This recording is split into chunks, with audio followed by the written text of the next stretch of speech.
البدع والأهواء، أهل البدع العقائدية وأهل البدع السياسية. نقول بيننا وبينكم السلف، بيننا وبينكم الكتب، كان فيقول البدع بيننا وبينكم الله عليه وعلى آله وسلم. Amma ba'd, insyaallah akan kita lanjutkan mengenai pembahasan masalah makna dari kalimat salaf. Jadi dalam kitab ini kita akan mempelajari mengenai arti dan makna dari kalimat salaf, atau yang kita dengar juga salafi. Itu apa artinya? Apa maksudnya? Kapan mulai digunakan? Ini semuanya diterangkan dalam kitab ini, di mana kita sampai kepada fasal yang ketiga. Jadi setelah kita lalui mengenai arti dari kalimat salaf secara bahasa, lalu secara istilah, lalu disebutkan juga kapan mulai mencuat istilah salafi, penyebutan atau gelar salaf ini kapan mulai mencuat, kapan gelar salaf atau nisbah kepada salafi ini mulai rame, mulai ngehit, kapan? Pak Dadang?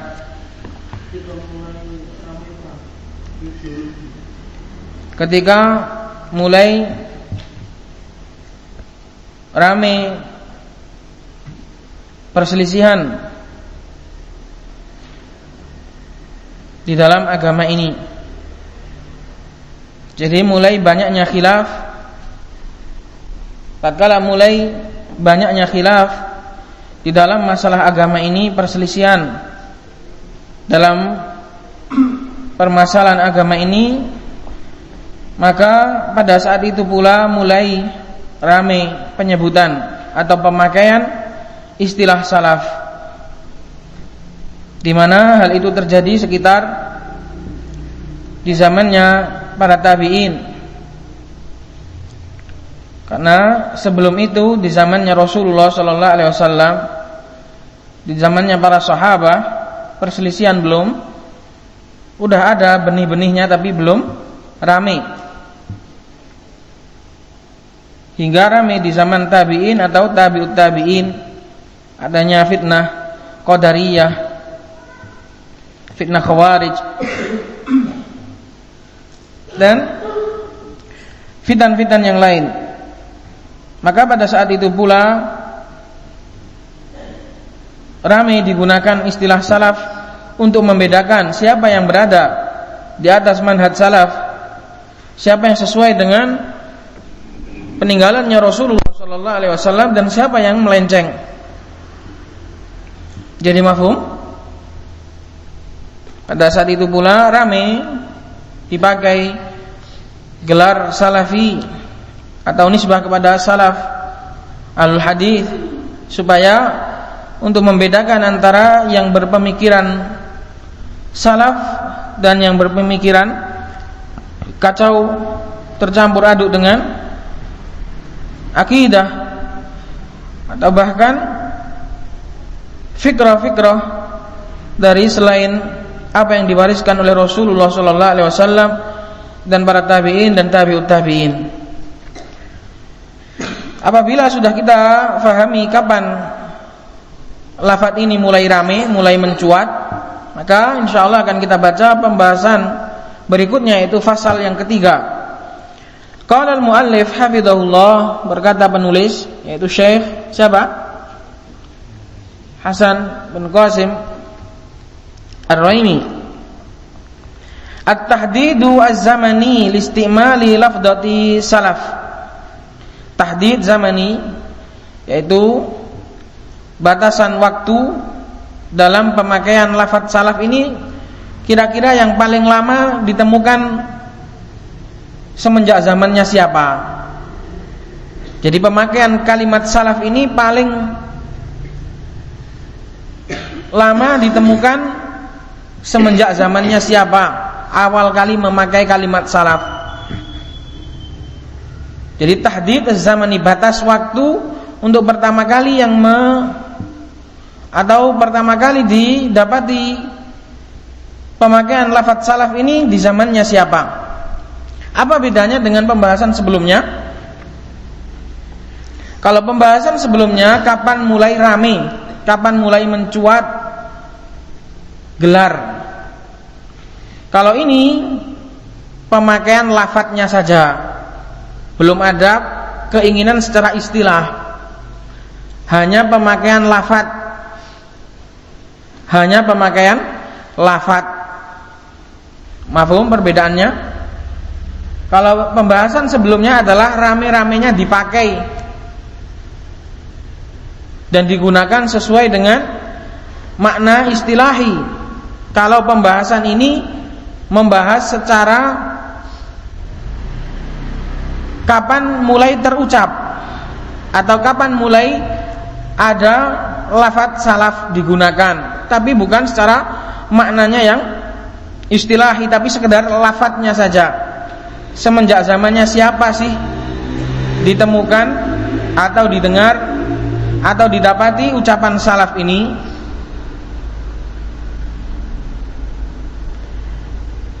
Maka dikatakan oleh muallif, min dzalika ma akhrajahu al-Bukhari wa Muslim wal lafdhu lahu min hadithi Aisyah radhiyallahu anha wa fihi anna Fatimah radhiyallahu anha qalat inna nabiyya sallallahu alaihi wasallam haddatsani anna Jibril kana yu'ariduhu bil Qur'ani kulla amin marratan wa annahu aradahu fil ami marrataini wala urani. Membaca aro itu yang paling masyhur atau yang paling banyak digunakan adalah uro, walaupun sighahnya mabni maklum, tapi dibaca uro, fi'il mudhari'. Jadi lafadznya sama seperti majhul. Wala urani illa qad hadara ajali wa innaki awwalu ahli luhuqan bi wa ni'mas salafu ana laki. Lafaz salaf ini awal kali ditemukan adalah di zamannya Rasulullah sallallahu alaihi wasallam dari ucapan beliau sendiri. Jadi yang paling awal didapati penemuan penggunaan lafaz salaf ini adalah dari Rasulullah sallallahu alaihi wasallam sendiri. Kenapa enggak diteliti sebelum Rasulullah? Karena sebelum Rasulullah sallallahu alaihi wasallam tidak ada sanad yang kuat kalau enggak dari wahyu. Karena sanad ini mentoknya adalah sampai zamannya Rasulullah. Adapun kisah-kisah sebelum Rasulullah, kisah-kisah di umat-umat sebelum kita ini enggak ada jalan kecuali lewat wahyu. Adapun lewat kisah-kisah Israiliyat, kisah-kisah yang didapati dari ahlul kitab, ini tidak 100% otentik, jadi tidak bisa diambil hujjah. Karena sanad ini hanya mentoknya sampai kepada siapa? Rasulullah. Adapun kisah-kisah sebelum zaman Rasulullah SAW, sebelum umat kita ini nggak bisa didapati kalau nggak lewat jalannya wahyu, berita dari Allah maupun Rasulnya. Adapun berita dari para ruwah, para orang-orang yang meriwayatkan dan menceritakan dari kalangan Bani Israel atau kisah-kisah Israiliyat, ini tidak bisa dijamin keotentikannya 100%. Makanya kita tidak perlu untuk mencari sebelum zamannya Rasulullah sallallahu alaihi wasallam. Maka kita tahu pemakaian lafaz salaf ini paling awal adalah di zamannya Rasulullah. Jadi pemakaian lafaz salaf ini bukan pemakaian yang baru, bahkan sudah semenjak lama. Secara tepatnya semenjak zamannya Rasulullah sudah ada pemakaian lafaz salaf, walaupun maknanya tidak sebagaimana makna istilahi. Dari apa yang diriwayatkan oleh Imam Bukhari dan Imam Muslim, dan lafadznya punyanya Imam Muslim, dari hadisnya Aisyah radhiyallahu taala anha, di dalam hadis itu diceritakan bahwasannya Fatimah, anaknya Rasulullah sallallahu alaihi wasallam, bercerita bahwasannya Rasulullah sallallahu alaihi wasallam menceritakan kepadaku, kepada siapa? Kepada Fatimah, bahwasannya Jibril kana yu'ariduhu bil Qur'ani kull amin marratan. Jibril biasanya itu datang kepada Rasulullah sallallahu alaihi wasallam setiap tahun sekali, yaitu di bulan Ramadan, untuk menyimak, biasanya Rasulullah sallallahu alaihi wasallam menyetor Al-Qur'an kepada Jibril, hafalannya kepada Jibril, memeriksa, mengecek setiap tahun sekali. Nah, ternyata wa annahu aradahu fil ami marratain. Tapi ternyata pada tahun ini Jibril datang kepada Rasulullah sallallahu alaihi wasallam 2 kali setahun.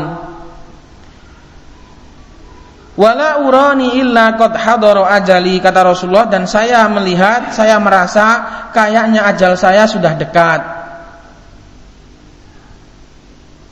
Kenapa Rasulullah SAW bilang seperti itu? Karena melihat dari perbedaan yang kebiasaan. Jibril biasanya setahun cuma datang sekali, lah ini kok datang 2 kali, ada apa gerangan?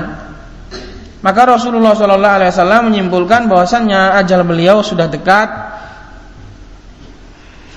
Ini sebagai dalil bahwasannya bisa diambil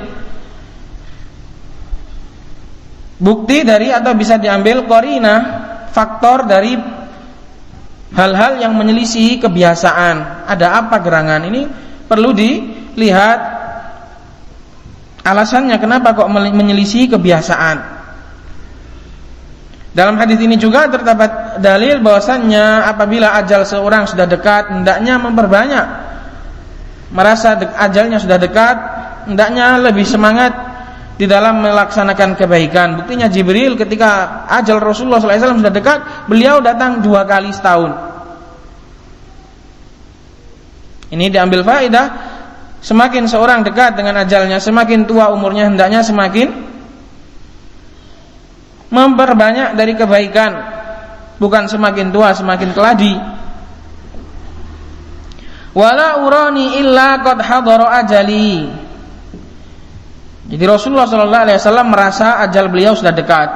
Dan juga ada pemberitahuan dari Allah Subhanahu wa taala atau isyarah bahwasanya ajal beliau sudah dekat, yaitu apa? Diturunkannya surat An-Nasr, idza jaa nasrullahi wal fath wa ra'aitan nasa yadkhuluna fi dinillahi afwaja fasabbih bihamdi rabbika wastaghfir innahu kana tawwaba. Kata Ibnu Abbas, itu ayat itu adalah isyarah bahwasanya ajal Rasulullah sallallahu alaihi wasallam sudah dekat. Dan dalam ayat itu disuruh fasabbih bihamdi rabbika wastaghfir, untuk memperbanyak tasbih dan memperbanyak istighfar bagi seorang yang sudah merasa ajalnya dekat. Jadi semakin tua hendaknya semakin baik. Wala urani illa qad hadara ajali wa innaki awwalu ahli luhuqan bi, dan kamu wahai Fatimah adalah keluargaku yang paling cepat untuk bertemu denganku. Keluargaku yang paling meninggal, yang paling cepat bertemu denganku adalah kamu wahai Fatimah. Wa ni'mas salafu ana laki, dan sebaik-baik pendahulu adalah saya bagimu. Nah, di sini kalimat salaf, Rasulullah sallallahu alaihi wasallam sudah menggunakan kalimat salaf, di mana artinya adalah sebagai pendahulu. Saya mati duluan ya.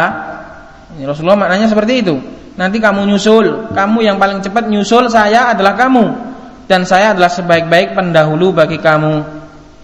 Ni'mas salafu ana laki. Ini hadis yang diriwayatkan oleh Al-Imam Al-Bukhari dan Al-Imam Muslim mengenai penggunaan kalimat salaf, penggunaan lafaz salaf, di mana maknanya adalah pendahulu, dan hal itu telah diucapkan oleh Rasulullah.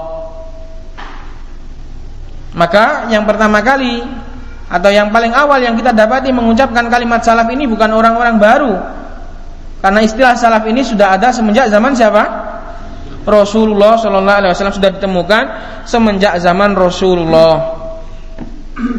Jadi ada asalnya, ada dalilnya, bukan kalimat, bukan istilah, bukan gelar yang baru sebagaimana yang dipura-purai oleh sebagian orang. Qala An-Nawawi, berkata Imam An-Nawawi, was-salafu al-mutaqaddim, dan salaf maknanya adalah orang yang terdahulu. Wa ma'nahu ana mutaqaddimun qaddamaki fataridina alayya, saya duluan. Maknanya ucapannya Rasulullah kepada Fatimah adalah saya biar mati dulu. Setelah itu baru kamu fataridina alayya.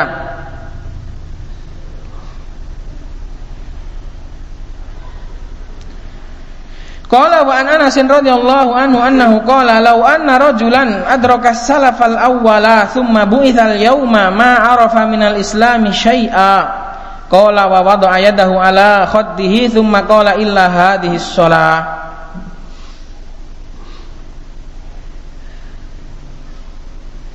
Dari Anas radhiyallahu taala anhu, perhatikan itu tadi yang pertama. Awal kali didapati dari Rasulullah. Sekarang dari Anas, dari zamannya sahabat. Anas mengatakan jika seandainya ada seseorang yang dia itu mendapati para salaf zaman para sahabat yang awal dahulu, lalu pada hari ini ia dibangkitkan, maksudnya masih mendapati hari ini, dia akan tidak mendapati dari Islam sedikit pun. Kaget, pada hari ini pasti kaget. Seandainya ada orang yang mengenal dulu ikut pada zaman kami, terus sekarang melihat Islam zaman sekarang, pasti kaget, kata Anas. Gak akan mengenali sedikit pun dari agama Islam ini. Coba ini zamannya siapa? Zamannya Anas bisa ngomong ngono, terus piye saiki terusan? Zamannya Anas sudah bilang seperti itu. Seandainya ada seorang yang dulu itu dapat salaf, terus sekarang melihat kenyataan di zaman sekarang, wis gak ono sing Islam, tidak mendapati dari syariat Islam. Di sini maksudnya bukan takfir, tapi maksudnya mengingkari kemurnian yang gak semurni yang dahulu. Wa qala wa wada'a yadahu ala khaddihi thumma qala, lalu beliau meletakkan tangannya di atas pipinya lalu mengatakan, kecuali cuma salat iku tok sing sek luwung yang masih lumayan, selainnya wis gak ono sing sesuai dengan semurni dan sebaik zamannya Rasulullah. Ini adalah ucapan yang sangat keras zamannya Anas padahal. Dan ini bukan hanya dari Anas saja, bahkan banyak lewat dari para sahabat mengatakan seperti itu. Wah wis nek wong nang mro zamane dhewek kayak niko saiki wis diingkari kabeh, gak ono sing padha. Itu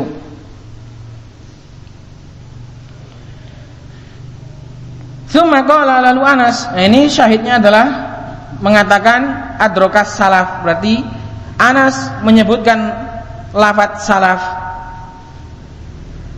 Dan siapa yang dimaksudkan salaf di sini zamannya Anas? Ya tentu para sahabat yang mendapati Rasulullah sallallahu alaihi wasallam dahulu. Jajal nek ana wong sing kek nika para zamane dhewek saiki wis akan mengingkari Islam, kecuali sholat itu lho tok daldil. Itu bahasa gampangnya seperti itu.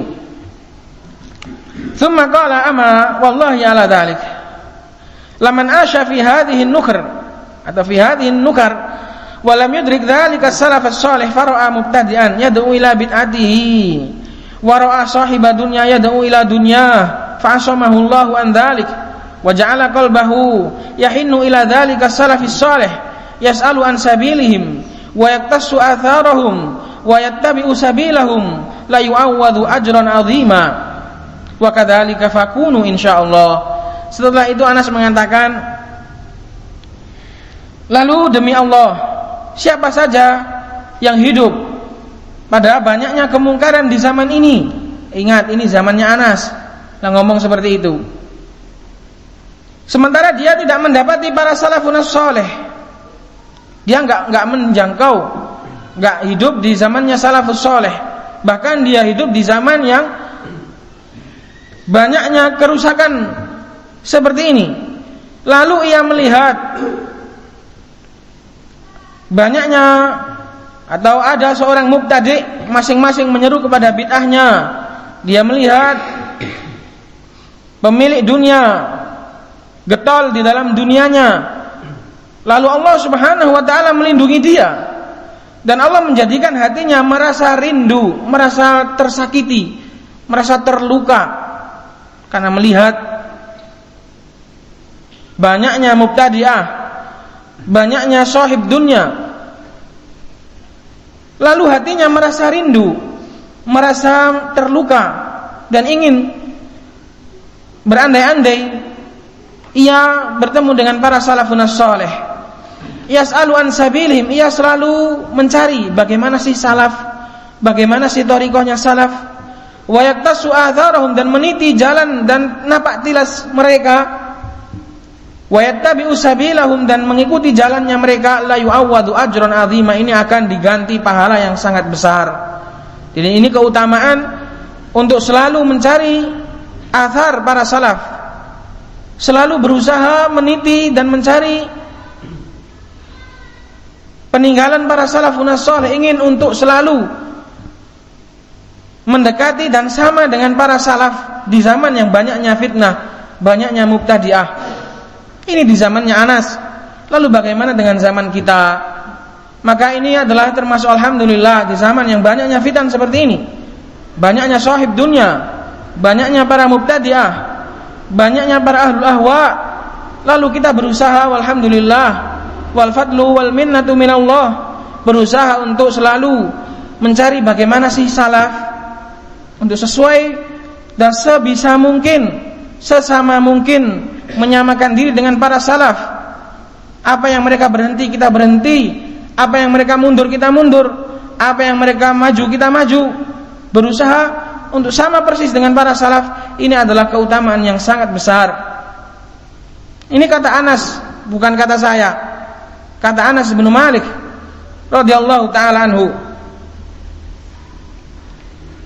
Jadi di zaman banyaknya mubtadi'ah, banyaknya ahlul ahwa, banyaknya sahibul bid'ah, lalu ada seorang yang rindu kepada salaf, berusaha meniti, walaupun dia bukan maksum, walaupun bukan orang yang enggak memiliki salah. Enggak harus seorang itu kemudian memilih enggak punya salah. Ini bagaimana? Tapi ia berusaha untuk meniti salaf, berusaha untuk sebisa mungkin mengajak manusia sebisa mungkin untuk mendekati dan sesuai dengan manhaj salaf. Ini kata Anas adalah diganti, diberikan pahala yang sangat besar.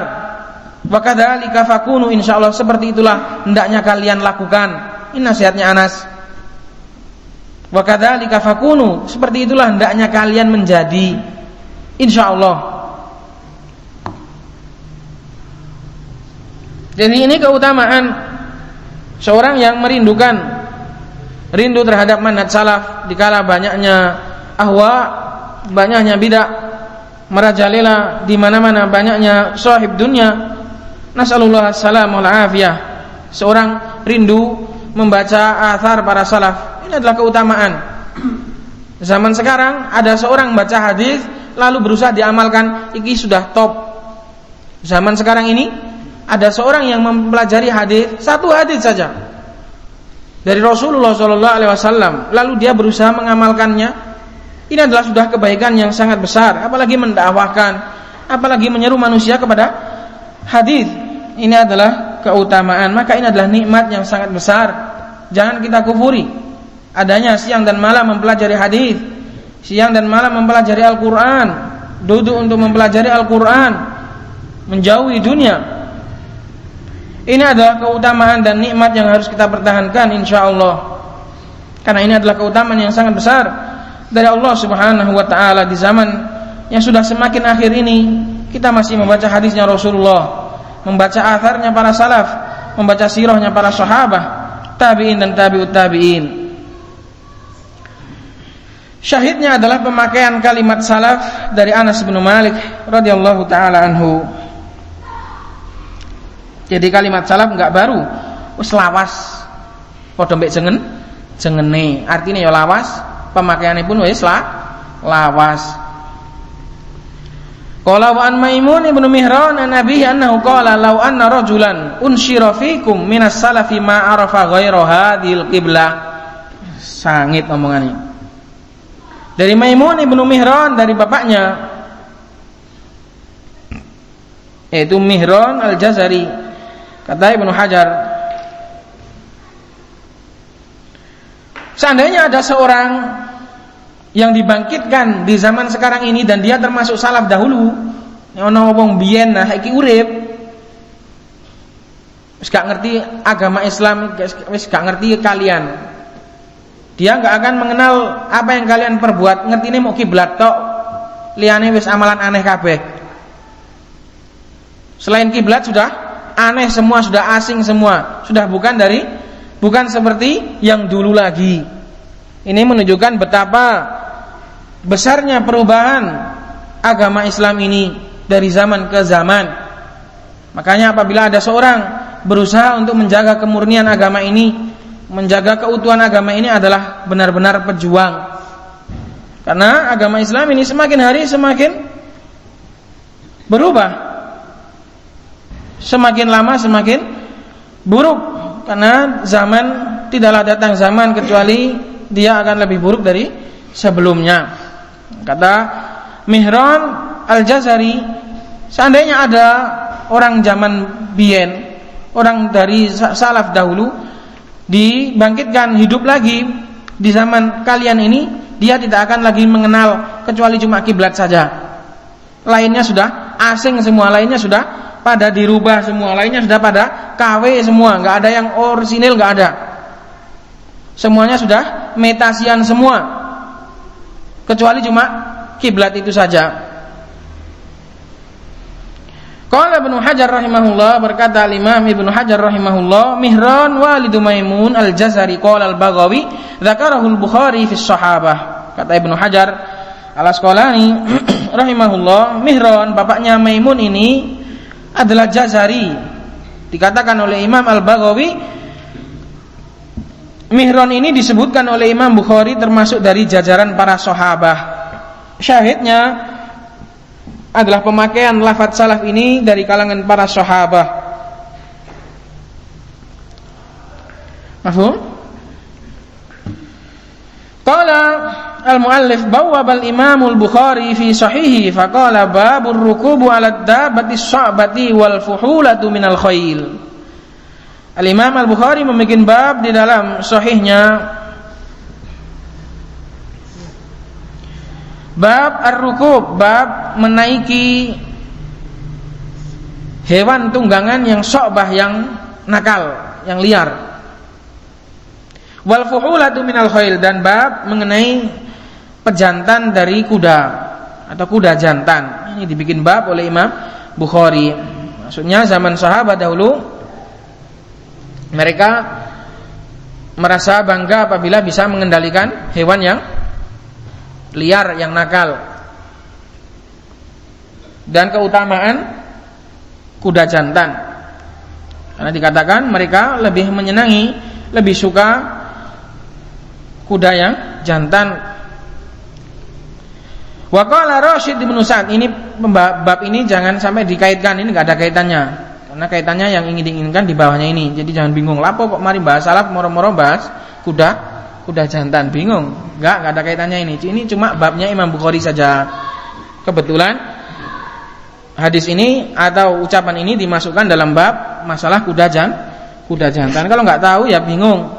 Lapo mari bahas masalah salaf, bahas manhaj kok moro-moro bahas masalah kuda jantan.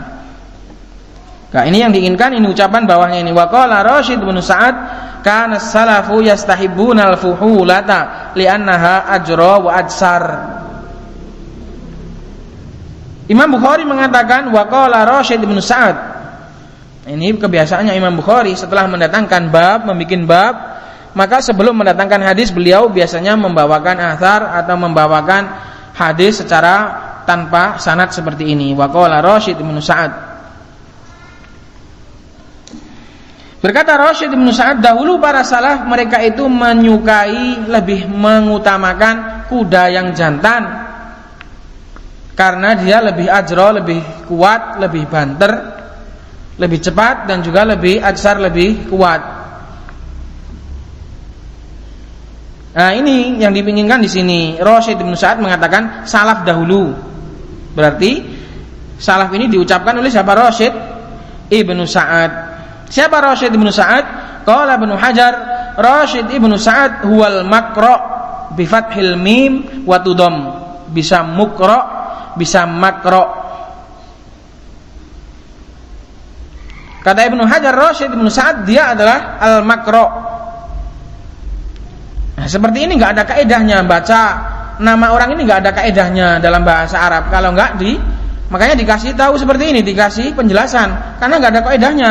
Jenenge wong, sapa sing belajar jenenge wong kabeh? Seperti namanya orang Indonesia namanya. Orang Arab mana tahu dibaca Siregar atau Siregir atau Siregur, kayak sapa sing kenal? Jadi ono kaedahe, enggak ono. Makanya dikatakan wal makro bi fathil mim, harus dikasih penjelasan. Ini pentingnya ilmu rijal supaya kenal. Enggak kenal bacanya gimana? Mukri, karena yang paling sering mukri. Tapi enggak bisa karena pakai hamzah, enggak pakai ya. Dibaca mikro atau mukro.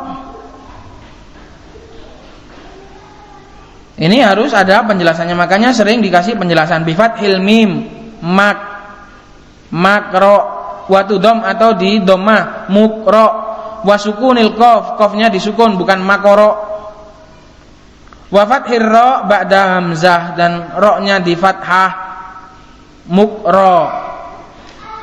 Tabi'iyun wastun syamiyun.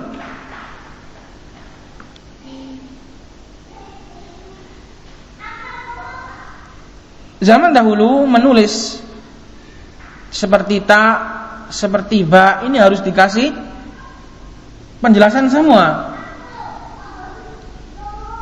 Karena betapa banyaknya hampir dirubah atau hampir tersamarkan antara ta dengan nun, nanti selisih titik sedikit saja sudah jadi nun, terjadi nun, atau ketambahan titik sedikit saja jadi tak. Makanya mereka sering menambahkan bil muhadah atau ada tahtaniyah pakai 2 titik. Ini setiap nama zaman dahulu sudah mesti ada gitunya.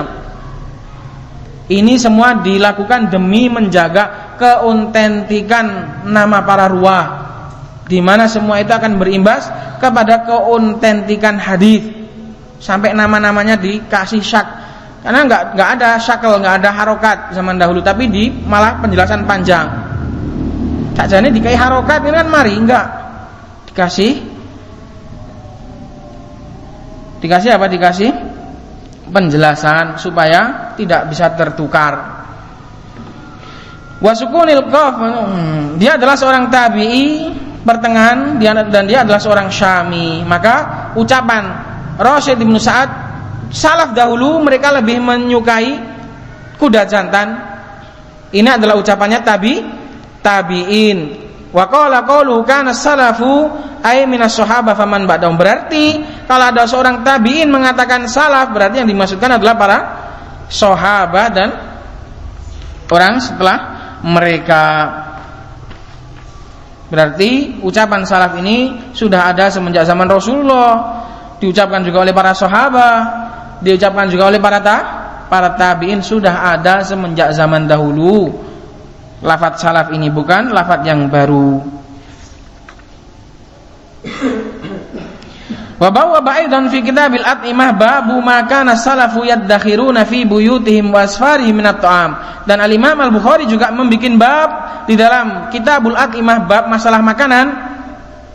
Kitab Al-At'imah ada dalam Sahih Bukhari, Kitab Al-At'imah khusus membahas masalah makanan.